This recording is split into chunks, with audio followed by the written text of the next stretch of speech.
என்ன தோணுதோ அதை நீ சொல். நீ அவங்க கூட போறியா?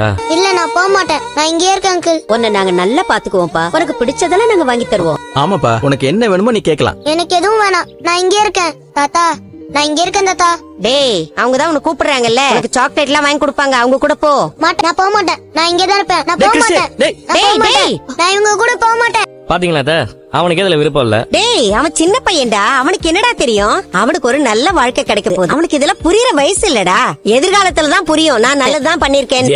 அவன் எதிர்காலத்தை பத்தி நீ யோசிக்கிற, நான் நம்பிட்டேன். அவனுக்கு விருப்பம் இல்லாத இடத்துக்கு நம்ம அனுப்ப முடியாது. ஆமா மாமா, அதான் அவன் பாட்டி இருக்காங்கல்ல, அவங்கள கேட்காம நம்மளா முடிவெடுக்கிறது தப்புதான். ஏய், அந்த அம்மா போன தடவை ஏமாத்தி அவனை இங்கே விட்டுடுச்சு. அது திரும்ப எல்லாம் வராது. வருவாங்க அத்தை. அப்படி வரலனாலும் கிறிஷ் இங்கே இருக்கட்டும்.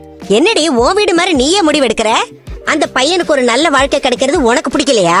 அதானே, ஆண்டி வீடு பெரிய வீடு. சார பார்த்தா கூட நல்லா வெல்டூடு மாதிரி தான் இருக்காரு. அவங்க நல்லா தான் பாத்துக்க போறாங்க. பேசாம அவனை அனுப்பி வைக்கிற வழியை பாருங்க. நீ ஏன்டா இவ்வளவு துடிக்கிற?